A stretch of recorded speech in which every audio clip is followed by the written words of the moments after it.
Assalamualaikum warahmatullahi wabarakatuh. Hai sobat, pada kesempatan kali ini saya akan mempresentasikan tentang konsep pengambilan keputusan dan manajemen sains. Konsep pengambilan keputusan. Pengambilan keputusan adalah tindakan manajemen dalam memilih salah satu atau lebih di antara sekian banyak alternatif keputusan yang ada untuk menyelesaikan permasalahan dalam sebuah organisasi. Dalam pengambilan keputusan, terdapat 3 jenis pengambilan keputusan. Yang pertama yaitu keputusan terprogram atau keputusan terstruktur. Adalah keputusan berulang-ulang dan rutin sehingga dapat diprogram. Keputusan terstruktur terjadi dan dilakukan terutama pada manajemen tingkat bawah. Yang kedua yaitu keputusan setengah terprogram. Adalah keputusan yang sebagian dapat diprogram, sebagian berulang-ulang dan rutin, dan sebagian tidak terstruktur. Dan yang ketiga, yang terakhir, keputusan tidak terprogram atau tidak terstruktur adalah keputusan yang tidak terjadi secara berulang-ulang dan tidak selalu terjadi. Keputusan ini terjadi di manajemen tingkat atas. Selanjutnya adalah manajemen sains. Manajemen sains merupakan pendekatan pengambilan keputusan manajerial yang didasarkan atas metode-metode ilmiah yang menggunakan banyak analisis kuantitatif. Sains manajemen adalah disiplin ilmu yang diakui dan telah diterima dalam bidang ilmu administrasi. Dalam manajemen sains terdapat teknik-teknik yang digunakan untuk pengambilan keputusan. Teknik yang pertama yaitu teknik pemrograman matematika linier. Secara umum, model pemrograman linier membantu manajer menentukan solusi, yaitu membuat keputusan untuk masalah yang akan mencapai beberapa tujuan, di mana ada pembatasan seperti sumber daya yang terbatas atau mungkin pedoman produksi. Teknik yang kedua yaitu teknik probabilitas. Teknik ini berbeda dengan teknik pemrograman matematika yang dalam hasilnya bersifat probabilistik. Dalam teknik ini, solusi mengandung unsur ketidakpastian dengan kemungkinan adanya solusi alternatif. Teknik yang ketiga yaitu teknik jaringan. Jaringan terdiri dari model yang dipresentasikan sebagai diagram daripada sebagai hubungan matematis yang ketat. Dengan demikian, model-model ini menawarkan representasi di gambar dari sistem yang sedang dianalisis. Teknik yang terakhir adalah teknik lainnya. Proses hierarki analisis adalah topik yang tidak mudah diklasifikasikan. Ini adalah teknik matematika untuk membantu manajer memilih di antara beberapa alternatif keputusan, mengingat lebih dari satu objektif. Struktur dari model matematika untuk masalah pemrograman non-linier mirip dengan masalah pemrograman linier.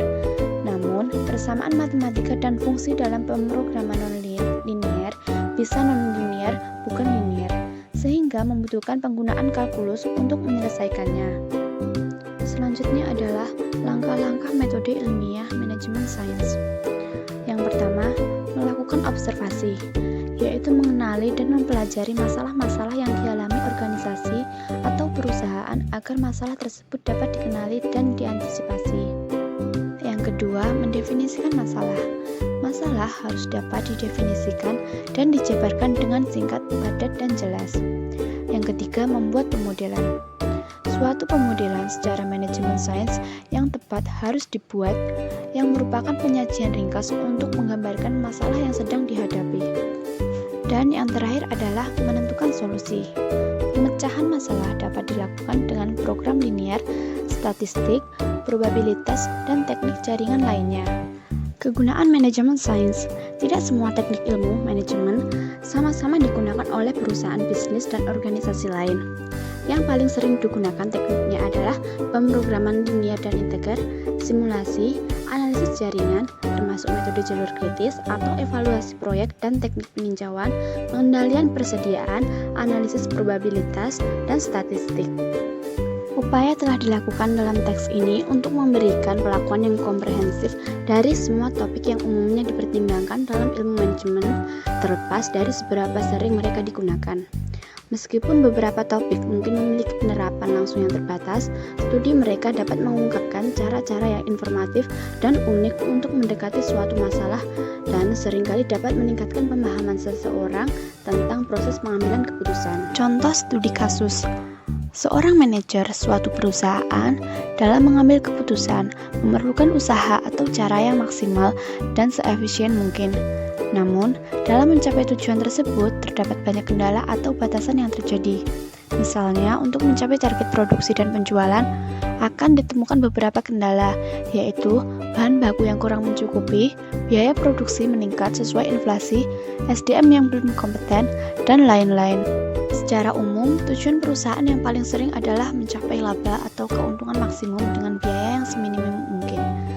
Saat manajer berusaha untuk menyelesaikan masalah dengan mencari tujuan yang dibatasi ini, maka program linear menjadi salah satu acuan yang sering digunakan. Terdapat 3 tahap dalam penggunaan teknik program linear.